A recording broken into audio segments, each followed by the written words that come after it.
I'm talking tonight about stuff, about mundane material stuff. And this is something that I have a real fascination for, because it's so easy to get enamoured by the fads and the new ideas and the new wave thinking. And my work over the years looking at how people experience workplaces and make sense of what goes on in the workplace tells me the things that matter most are the everyday stuff that people are working with, manipulating, and which brings them together with other people. And when I'm talking about stuff, I'm talking about everything from watering cans through to digital media and the most modern of digital media. And in that connection, I just want to preface what I'm saying by reminding people that we have to be careful about using bifurcations or dualities, and that we talk about the digital age as if it's somehow different from what we've had before. And as you'll see, in fact, it's integrated just as we've integrated previous ages, such as the age when, of steam and electricity. As we've got stuff, it has just become part of what we do. And so I think from a point of view of understanding what goes on when people are working together in workplaces, doesn't do us a lot of good to talk about digital as somehow different from non-digital, or to talk about material as if, for instance, there is such a thing as immaterial.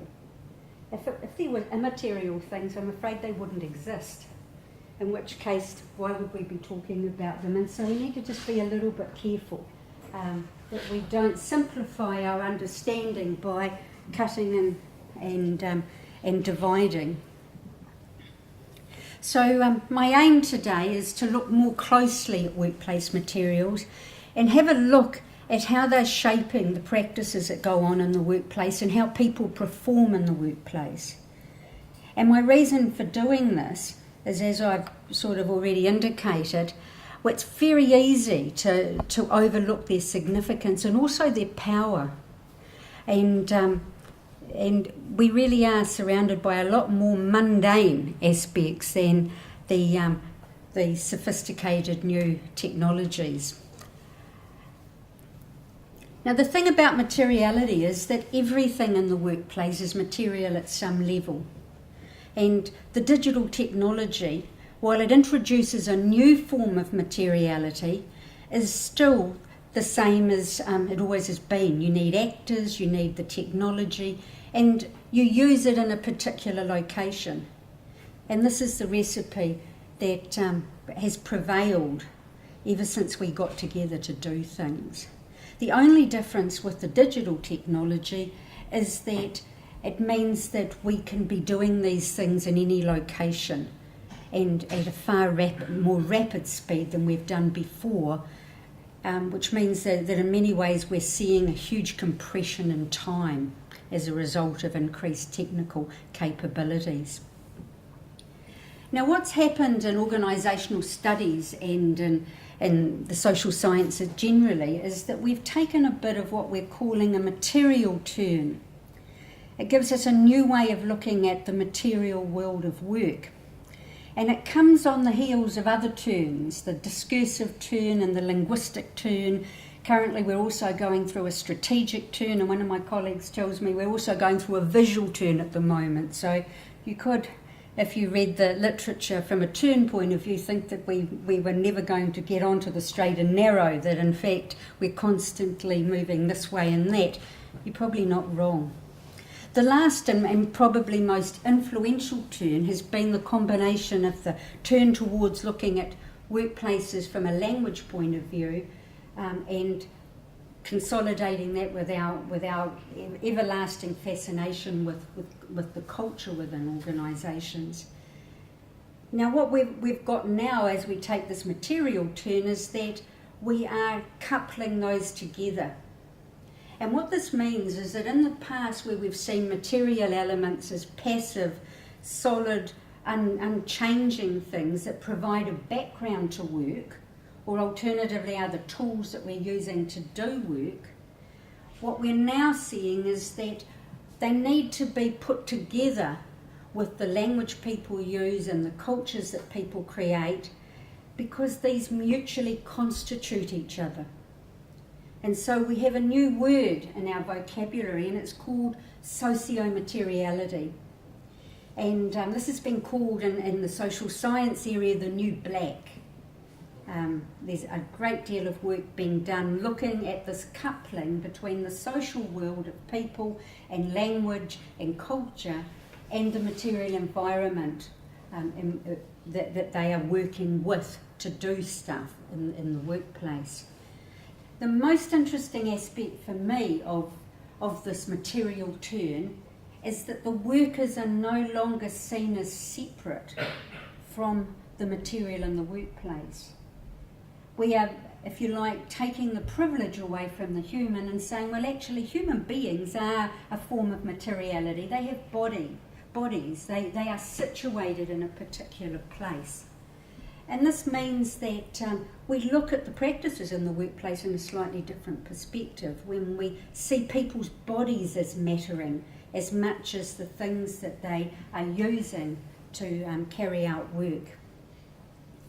Now, when we accept this coupling, where we're saying that the social world is creating the material world, and at the same time the material world is creating the social world, and that there's this constantly dialectic relationship between the two, it raises some interesting ethical questions. Because what it means is that when we disrupt a socio-material system, such as a workplace, how people are working, by opening a new division or a new business or a new operation, or closing a facility like a rural bank or a hospital or a police station, there is an issue of disadvantage and destabilisation, and that we can't help but be doing something to people because they're coupled to the materials that we are changing. So if we go down to the minutiae of everyday management for a moment, as we get more and more ability to work digitally and at a distance, or in other words distributed across the geography, we increasingly are using things like online forms to collect the data that we once got from a telephone call or from meeting somebody at morning tea. So we're replacing a lot of our informal data collection with more formal collection using online forms. And what's interesting is it's meaning that we're uncoupling some of the relationships that were doing good things to keep organisations stable and moving forward. And one of those relationships is a relationship between the administrators and between frontline staff. And that in some ways, while more data might be being collected, the people are becoming, if you like, separated by the very data that is being collected. And at some levels, we put people into situations where they could potentially face harm because of that. For instance, once you put your personal information into a database, you then open yourself up to being exposed if that database gets hacked. So, we win on some scores. We get greater data collection, we get greater capacity to store it and systematically analyse. At the same time, we introduce new risks. And that means that there is an ethical consideration whenever we change those everyday practices that are to do with employment or to do with delivering services. People very seldom think about that when they create yet another form, that in fact they are disrupting a socio-material system in some way, and they may be raising some risks for the people concerned. Now, when we look at workspaces, so we look at the way in which we distribute material things around to define spaces of work, the same applies. Take people who have grown up in an office-bound way of operating and put them into a open plan space, which is an occurrence which is happening more and more in some sectors. What we're doing is we are interrupting very established ways of relating, and that comes with consequences for people. At one level, it increases the noise, the ambient noise that people have to work surrounded by. On another level, it reduces people's space. And in doing that, it also has the risk of reducing people's sense of place and their identification with the workplace. So it may save money, you may be able to squash more people into an open space, but you may be losing some of the alignment that you've relied upon that people have with the organisation. That very seldom ends up on the bottom line, very seldom on the budget. And so these micro actions, these micro disruptions, what I'm trying to promote through the findings that I will reveal shortly, is that the mundane things that we do actually aren't so mundane. We're losing things that it's not until they're lost we actually realise they're lost. And one of the important things that's happening is the more we intervene and disrupt these systems, the more we have to add controls to counter the effects of the disruptions. And this is part of this ongoing cycle of bureaucratic management, is we're increasing the bureaucracy because our interventions are actually destabilising our socio-material systems. Okay, well here's an interesting diagram. Those of you who've had anything to do with communication will look at it and think, oh, that's a revamp of rich media theory. And it is, and I put my hands up and confess that I'm a communications scholar by training, teaching and interest. The point that I'm making here is that we engage with a lot of different sorts of materiality in our regular day, whether we are in employment or not, whether we are working in factories, in knowledge-based industries, or running our own consultancies. At one level we deal with very, very lean information sources which just provide us with text or numbers, with symbols. We also deal with images, with sounds, with couplings of image and sound. And we deal with image and sound in interactive ways, and we do this a lot more because of the personal digital equipment we now carry around. We also have very, very rich experiences like the one we're having today, where we're actually in the same place as people at the same time, and so we can get feedback from their faces, from their handshakes, from their perfumes and aftershaves. We're having a much more pure, rich experience. And so what we've got is we've got a movement as we go through those different sorts of materiality from very, very lean information through to very rich. And as we move through those sorts of media, we get a more tangible feel of the information because it's coming to us on multiple channels. It gets increasingly cue-rich, it gets increasingly interactive, and by the time we get to face-to-face encounters, we have to be co-situated with the source of the information, and we become a source of information to them. So we've got this spectrum.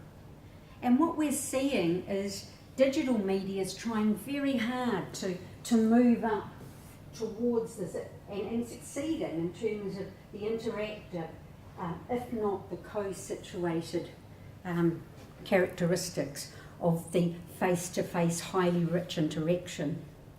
Now the point that I put that up is that what we're seeing in some ways are systems being put in place in workplaces which is working counter to giving us cue-rich information. So even though we've got the digital media trying to replicate what happens in encounters and getting pretty close to it with FaceTime and with Skype and with shared working digital media, at the same time in workplaces we're often seeing strategies that are moving us down towards the symbol end.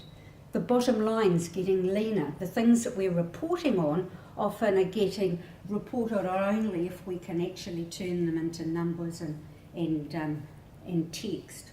Oops, what happened there?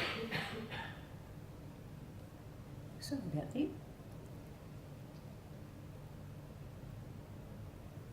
Right, well, I want to start by telling you about a company in France that I've been studying to sort of illustrate that we've got workers who are also saying we don't want to return to really lean information management and information processes.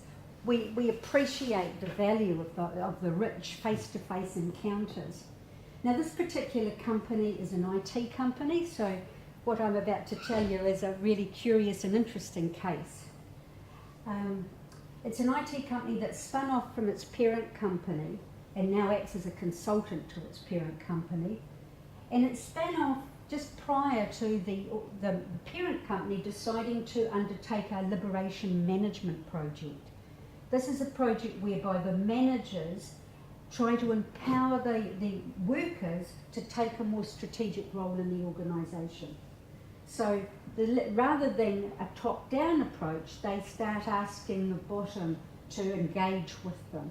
So they're talking about developing trust, developing interaction with workers and empowering workers to make strategic decisions.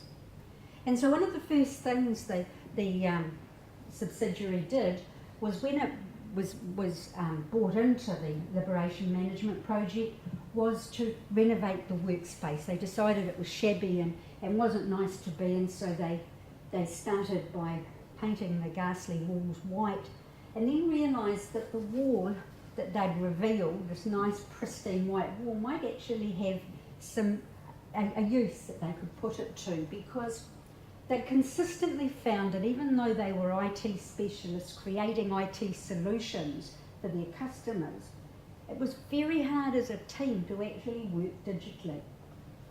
Getting the workflow right, getting people in the right place at the right time and seeing the big picture was extremely difficult. And from a visual point of view, all grouping around somebody's computer, no matter how big the screen was still not solving the problem. And so what they developed was a non-digital solution to manage workflow and communication. And in doing so, they recoupled the human and the non-human material elements of the workplace. And they created this interactive routine that greatly improved efficiency and particularly had a positive impact on the bottom line. And this is what they produced. It's a post-it board. It's got its own little bit of technology in the middle. That black thing there isn't a wire hanging out of the aircon.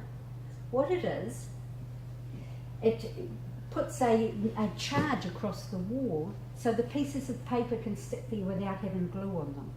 So the papers are suspended through the irons. I can't think of the right word, but you know what I mean. The electrons. It's got a charge. That's what I'm looking for. Okay, and what you've got is you've got this wonderful material, tangible tool that's been created by these IT whizzes. As you move across the columns, you are moving across the workflow. So you're going from the to-do to the doing, to the testing of the IT system, to the done, to the what's the next step, to the doing again, to the internal and external trials, and to the completion. On top of that, you've got colour coding, which allows you to know where other considerations need to be taken into account. But the thing that I think took my eye most when I first saw this was, and you can't see this, is all of the entries on these little posts are actually handwritten. They've gone back to pens and pencils. And so it's just so wonderfully ironic to be in a high-tech IT room and see this incredibly non-digital, rich media solution to a problem. But it gets better in that, well, let me first of all just introduce you to the team leader who was explaining to us how this works. And he says that basically the stickers travel from to do to doing to testing to done, and then they come back, because often there's routines involved and they do things again. And the lovely quote that I've got here, he said, it's a bit more than just technical. There is really a lot of human in it. And so this point about the material turn, my ears really plucked up, because what he was saying was we've put people back into our work system and we've strategized them not as something out of or exceptional and above the work process, but they're actually part of it. And digital, he complains, this is much better than digital because digital has less interaction. And this is how they meet. And when you go into these meetings, everybody's facing the wall.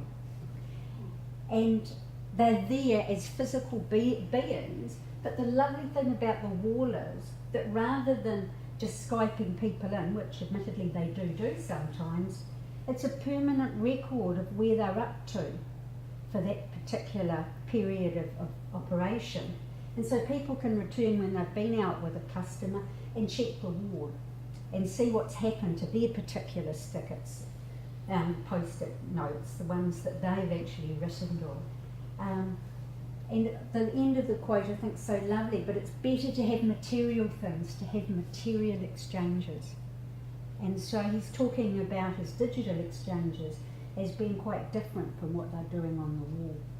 So I found that really exciting. It's a lovely example of what I'm talking about, of how when we look at materiality as being what everything is, and look at people's needs, you often find they're meeting them in ways that are richer than the tools that they're provided with. Okay, so what is it then? Well, we looked at the data and data from other projects, and what we feel is that it's solidity that's making the difference, that people are choosing to integrate people into their solutions. Because something about being solid, being physically present, gives power and legitimacy.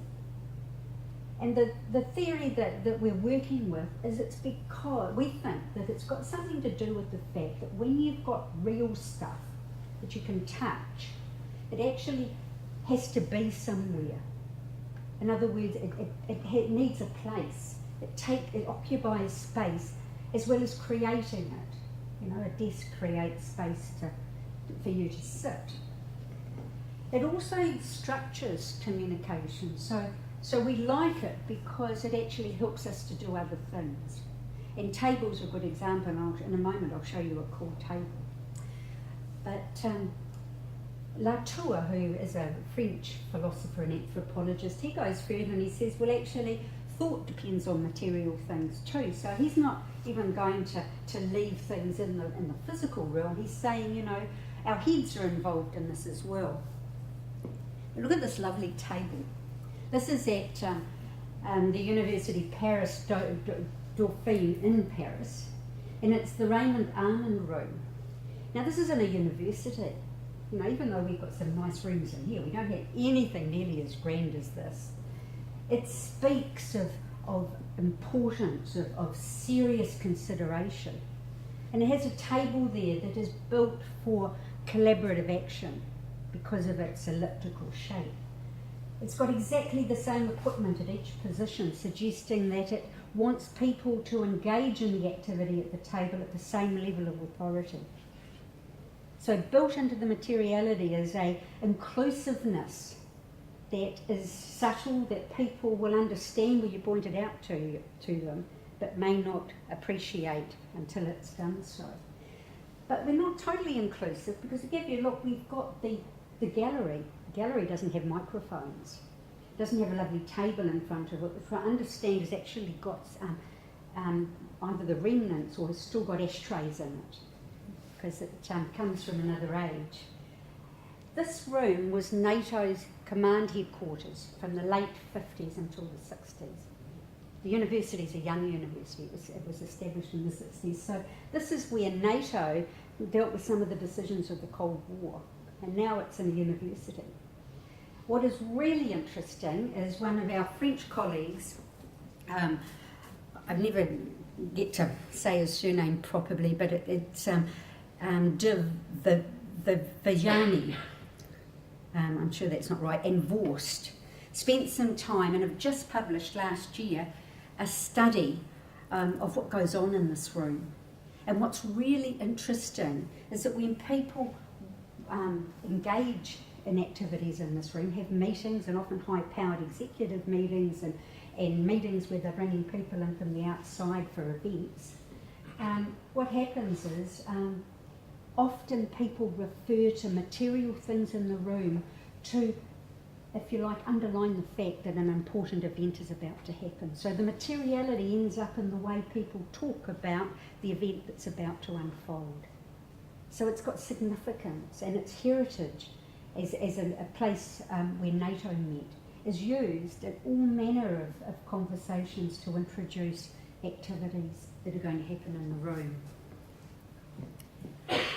Okay, well, if I can turn back the clock a bit, I want to go back to a study I did some time ago, which was where I first became interested in the role of matter.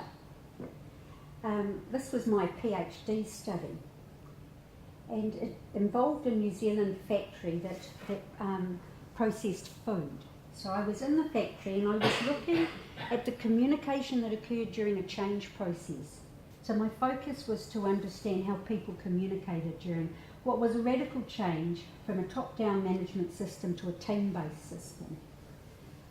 And because the factory was too big for me to study all of it, I did something which at the time I didn't realise the significance of. I took a transect across the different sorts of work environments in the workplace. So I chose one workplace where there was a production line, conveyor built, one where people were working close together, and one, the department that scoots around on the forklifts. And at the time I did it for no other reason than I was looking at frontline staff, and it seemed that frontline staff worked in these three sorts of environments. But by the end of the study I'd realised that those three different sorts of spaces created quite idiosyncratic meanings to common words in the factory. So people were using the same words across the factory, but people who had spent a long time in those three workplaces actually thought they meant something different. I developed different meaning profiles for one or two, in fact 3 particular words to show this. But let me just introduce the workplaces to you. This is the physical environment, the 3 physical environments.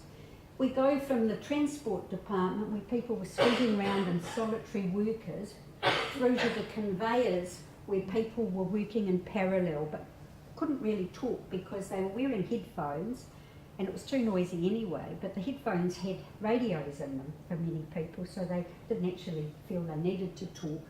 And then we come to the place where the containers are built. Now these are the containers that the food falls into at the end of the conveyor belt, that the transport people move around the factory and into the freezers, and then they bring them out of the freezers when it's time to pack them into the packages you and I buy at the supermarket. So what we had solitary work, we had work that was allocated to the workers in this transport department. There were 4 pickup points, one of them being in the freezers, and there were long distances between them. So these people are scooting at reasonable speed between these and weren't in a position to converse with their colleagues who were doing the same. So the foreman, and it was a foreman, was the mediator. Basically, he was responsible for keeping everybody informed. And so the only time other than smoko when they got together was during the warm-up talk times, while they were warming up after they'd spent quite a bit of time in the freezers. They'd get together, often just one side of the building, have a cigarette, and they'd be talking while their bodies got back to a reasonable temperature. Now the communication in this department, it was a hardy lot of blokes and one woman, and it was a bit abrasive, you know, it was real blokesy stuff. Oops. Then we move on to the processing department. As I said, it was parallel work, it was highly routine. The machinery, the physical nature of the workplace set where people actually were located. The noise meant, and the earmuffs meant they couldn't communicate except perhaps with a a neighbour, and often that was by throwing something at them to get their attention, usually a pea or occasionally a potato. And so they only talked when they got a bit of time off, and that was usually when they were washing down the machines. It was quite a competitive place, and at times it got a bit bitchy, and that we loved, some people loved to talk about other people. I found it so interesting that I had a look at the bitching and the backstabbing, gossiping, not just in that department, and eventually came up with a theory of organisational gossip, which showed that even something that we dispense with as mundane actually has a very important role to play.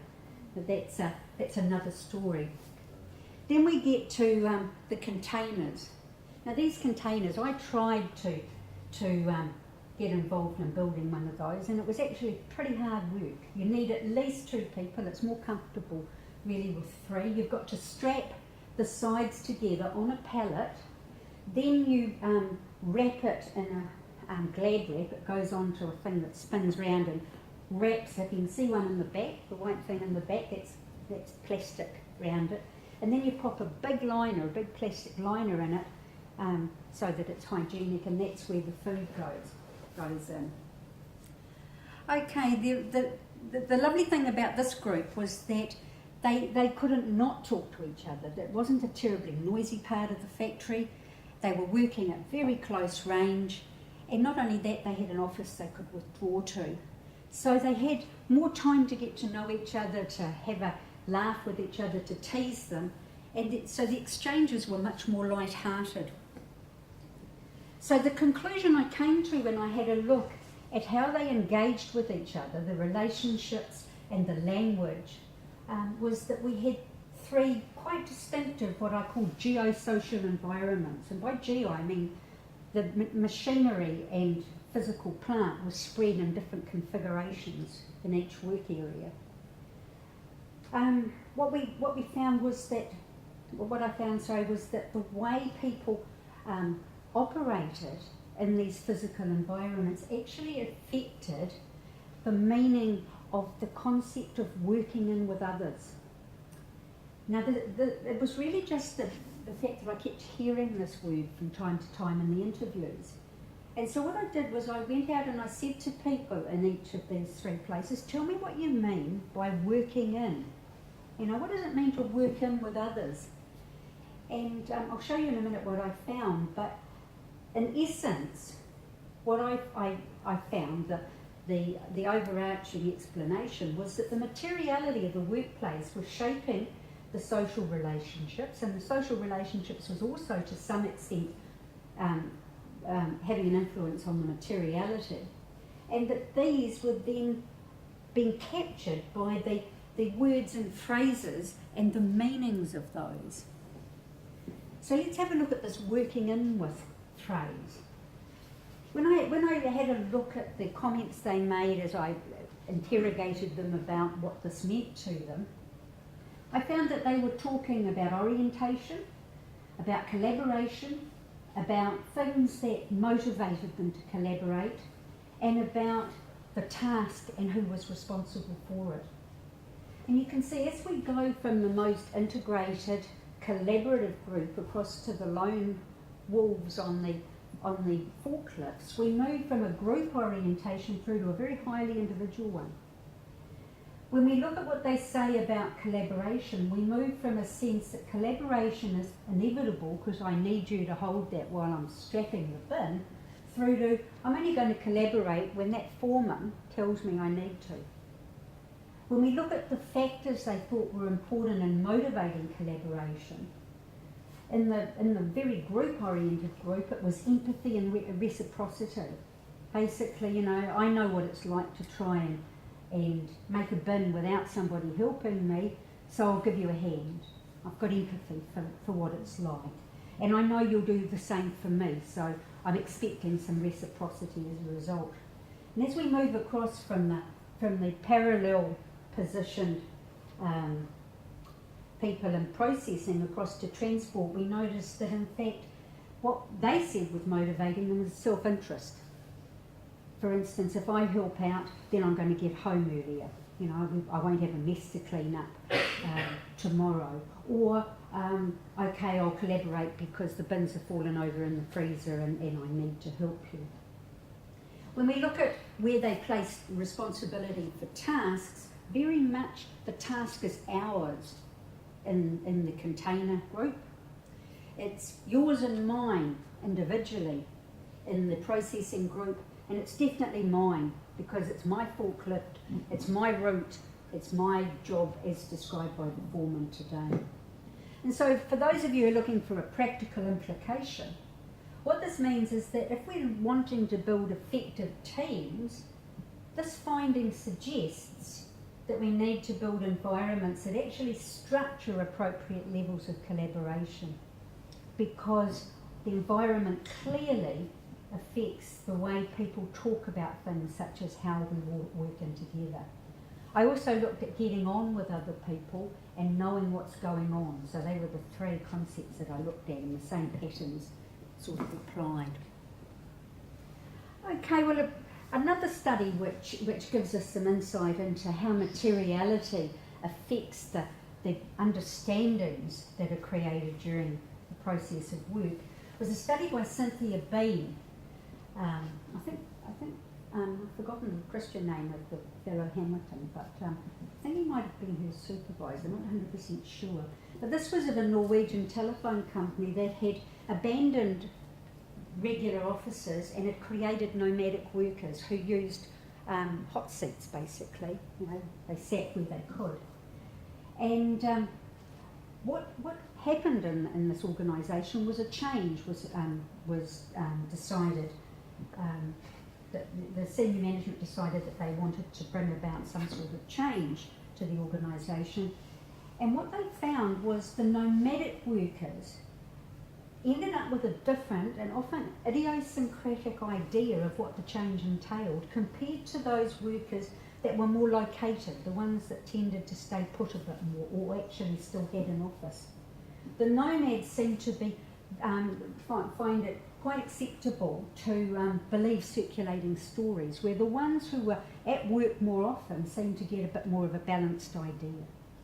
And so what happened was that the managerial control of the change process was somewhat compromised by the fact that you had two sets of workers. You had the ones who got it, or got most of it, and those who had variable and often quite different views of what was being expected of them and what was going on. And so this suggests again that the environment, the physical environment, seemed to be the only difference between these two groups, that the environment actually must have something to do with how successful we are at bringing about change. And the conclusion that Bean and Hamilton came to was that environments can be stabilising, but not all environments. The environments that bring people together so they have that rich face-to-face encounter down the purple end of the arrow are possibly going to have a more stable and consistent view of what's going on compared to those who don't spend so much time in a shared environment. So when we look at the mobile technologies that we carry around and which liberate us and at the same time mean that we never feel liberated from work, what we are finding and what we're all experiencing is that we can be nowhere and now here simultaneously. In other words, we can be in this room, and if we have our cell phones on, we can also be globally connected.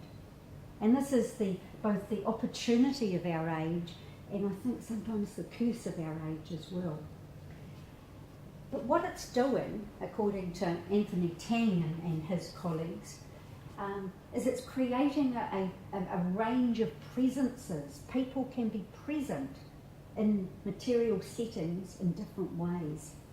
And this is really highlighted, and this is highlighted in the study done in 2003 by Anthony Tang, which looked at mixed present shareware. This is software which allows people scattered anywhere in the world, as well as people together in a local environment, to get together and do something. And what they came to the conclusion was that that this shareware created presence disparities because some people were engaging through the use of a cursor, while other people might be still using the cursor but they're sitting in a room alongside other people, and so other people were getting to see their frustration, their frowns, where they undid things, their grunts, their moans. They were getting more cues. And so the people who were remote had a leaner information environment compared to those who were in the together in a locality, in the same locality. So what we found, what they also found was that there was a display disparity even amongst those who were in the same room, because if they were doing a collaborative act together, let's just say they were working on a screen, a digital screen that was ideas were being put up and they were being recorded, people would be differently oriented towards that screen. If somebody was using a monitor to do that, they were in a different position to the people that were looking at the bigger screen presentation. And so they came up with, I guess, a warning in a way that there are equity issues involved with using technology that supposedly brings people together when people are geographically distributed. And one other interesting finding was that the people who were co-located had quite a different interpretation of the presence of those who were connected to them from a distance. And they came up, and this is not exactly the form that this table came up, but essentially the same, is that you've got four sorts of presences. You've got two groups that are working in real time. You've got the face-to-face people who are working together using the shareware in the same location so that their interactions are synchronised. You've got others that are in the same location, they're in a different location, but they are working at the same time, so it's synchronised. And then you've got people who are not working in real time. I just noticed a wild N that's in that word there. You've got some people who are doing ongoing work, so they're in the same workplace as other people, but they're not actually meeting, so they're not enjoying that rich queue environment. And then you have other people that are distributed and not working in the same time zone. So you've actually got people that, in relation to the physicality of the situation, are present in different ways.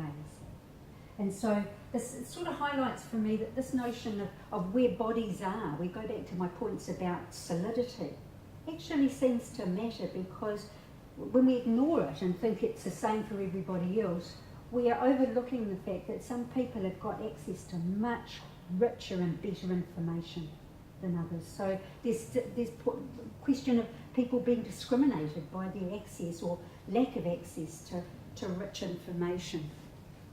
So the implication, if you're an HR person, the implication of this is that when you're assessing people's performances, you can't use a one-size-fits-all, even though the people may be using the same software, because somebody might be working at home and that might give them different level of functionality or different screen views, or just a slower operation because they're working on a different server. And so, quite an interesting thought that same doesn't mean the same. And then we can go to an old favourite, office layouts. Now, Toker and Gray did an interesting study, and I chose this one to use tonight, seeing we are in a university. They looked at 6 university research centres, and they had a look at how space was used using what's called a space syntax analysis. And what they found was that the layouts varied, and the 3 features that they seemed to most vary across were accessibility, by that how well people were integrated, how the question of visibility, how visible people were to each other, and the walking distances that were involved in collaborating. And what they found was the frequency and location of the unprogrammed face-to-face consultations was very much affected by those three factors. And what they saw was the key to understanding the effect was what they called coincidental consultations. Was the effect was happening because some people were able to have more coincidental consultations with their colleagues than others. So they ran into them in the corridor because the corridor had both their offices on it, and they were able to say, well, actually, you know what we were talking about yesterday, does this apply? They were able to keep the innovative process going. Whereas the people who were got together with their colleagues in ad hoc locations because the research centre actually didn't have a physical locale, had less and poorer quality coincidental consultations, and so the innovative process wasn't so easy for them. So once again, you know, matter does matter. Even when you've got people who, you know, need to work both independently and have the facility through digital processes to work collaboratively. And so the layouts and the fact that some people were just working wherever they could get a room to get together really did affect the bottom line, which was how innovative and the style and quality of the innovative outcomes. So a sobering thought in this age where one Australasian Vice-Chancellor was quoted, second or third hand I have to admit, as saying that his vision for the future was that campuses would shrink and the relationship between students and staff and the institution would be very, very digital. And you have to wonder, well, what are they losing by reducing physical spaces where people have high quality engagement, even when they're working with digital tools? I now bring you to another liberation management study, and this was a study which really highlighted the importance of managing your presence in the workplace, so your materiality, the solidity that you carry around with you. This was a call centre where the boss said, okay, you people are dealing with the customers, I want you to set up strategy teams to come up with solutions so we can better serve our customers. Now these call centre workers were engineers and lawyers and mechanics, and most of the mechanics had engineering degrees. So we're talking about graduates, not the sort of call centre that we tend to be in contact with around tea time when we least want to be interrupted. So these were people with experience and expertise. Now, you would have thought that they all jumped at the opportunity to be liberated, to get out of the call centre and work in strategic teams. And some did. And they designed lovely places where they met to do their strategising and their programmed implementations. But what actually happened was that some people chose not to be liberated and stayed in the call room and got on with the day-to-day business of answering telephone calls from customers. And so what happened was, you got the liberation narrative that was being pushed by the senior managers who wanted their staff to become liberated, ended up being confronted by counter-narratives from those who chose to stay in the call centre, who came to realise that they were doing a lot more work. While people were off having their strategy meetings, they were answering more calls. And these counter-narratives both captured and fueled a sense of injustice and worked on breaking down the solidarity that had existed before liberation. And so what then came to pass, and this is the contribution of this particular analysis, was people watched how much time people were in the call centre and out of the call centre, including the people who were moving out. They were looking at how much time they were spending out. And a metric developed where people looked at presence over time. How present have you been over this period of time? And used it to decide whether people had bought into the management liberation narrative, or were one of them still. So the them and us decisions were made based upon how much time they'd spent in the workspace. And yes, it got to the point where people unliberated themselves because the tension they felt between these two discourses, the management one and the counter narratives, became quite painful, and they started losing their friends. And that people felt, well, you know, I'm doing all this work and you're skiving off and having strategy meetings.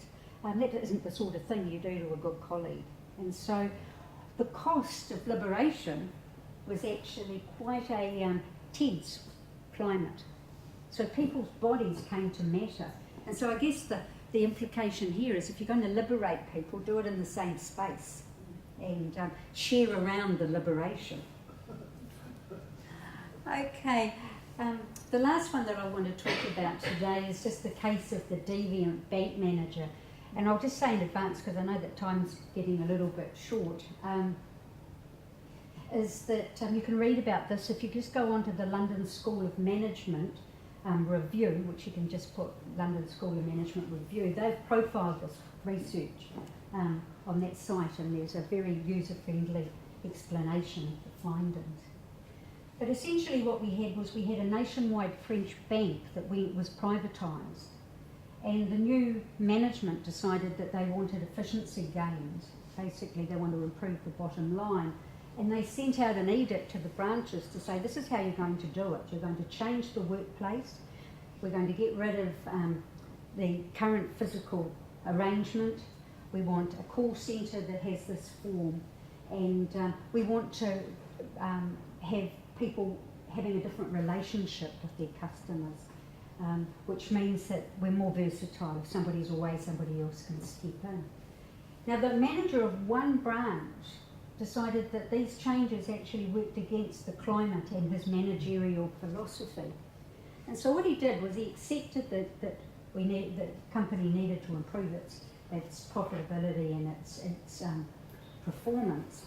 So he accepted that he had to improve his performance metrics, but he worked with his staff to come up with ordinary tools that would allow them to do that without giving up the things they valued most. And so they came up with forms, so at any point a person who was working with a client could show where they got up to. Came up with a digital readout that allowed them to assess how the output was going. And that produced the metrics that the senior managers wanted. But it also was quite highly motivating as well, because people got to see how many clients, how much work had been done. And so what happened was, by very carefully designing ordinary things, such as the call centre had glass on it, so people didn't feel like they were going into the mine every time they went to work in the call centre, and by coming up with these forms, these basic operational forms, and coming up with ways of scheduling work, people were kept feeling that they had retained their culture. The senior managers were happy, and work was a lot more efficient. And the bank manager, who'd been seen as a deviant by the senior management team, came to become a hero because he was the only branch in France that actually met the performance objectives. Mm-hmm. So here's where playing around with mundane materials actually pays. So my conclusion, I've pushed it through a little bit today, but I hope that these things sound familiar to you. Does material matter? Does it still matter in this digital age? Well, my first answer is yes, of course, because the digital age has just brought us a new form of matter. There's no such thing as the immaterial. So I've got a yes answer no matter what I say on the rest of this slide. But certainly, materia has always ensured that we can achieve things. It allows us to define our operational spaces and structure activities within those spaces. You know, by doing things as simple as having a round desk rather than a square desk, because a round desk suggests collaboration, and equal statuses around the desk. But it also has a lot of unintended agency. Material can do very positive things, but it also can do quite negative things. And I've just listed some of the things that you can draw from those examples I've given. For instance, in the bank, the values were embodied in the tools that the workers created with their manager. With the post-it wall, materiality can give us a multi-sensory set of clues that help us get a really rich picture of the workflow and what needs to be done. It can invest and stabilise meaning, as it did within the groups within the factory, but it didn't do that with the nomadic workers. It actually destabilised the meanings. With the Liberation Project, we saw that presence was an expression of solidarity. So when you had too much absence, your solidarity came into question. And we saw with the groupware that materiality, even digital materiality, can introduce disparities which raise equity issues of fair play and equal opportunities. We also have, I hope I've given an impression that materiality provides us with really wonderful strategic opportunities. We can deliberately materialise strategy as the bank manager did. And we can also manage our presence. Now, what's so interesting and somewhat ironic about the digital age from my reading is that we can be absent more than ever before.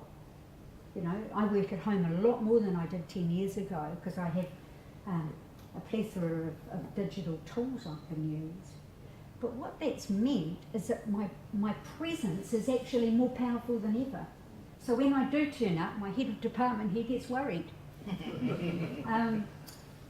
This is one of the really wonderful things, that it's given us back our bodies.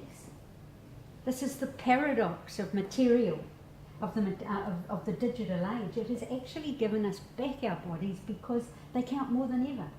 We've got a variety of forms of presence, but the rich one at the end of the arrow, where we have encounters with people, is still the one that gives us the best information and the chance to make the greatest difference in other people's lives. So the simple answer is the mundane is incredibly powerful, and it has some very serious, important implications for practice. Not only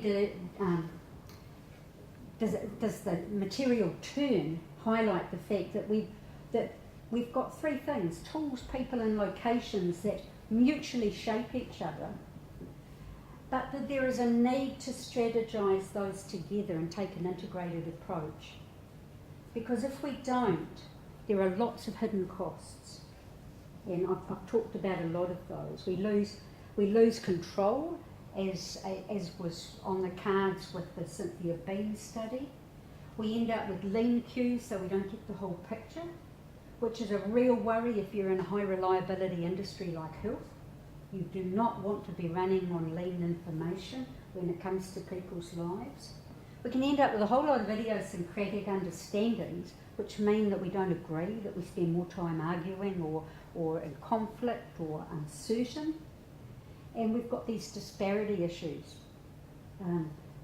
where presence and display can be, people can be encountering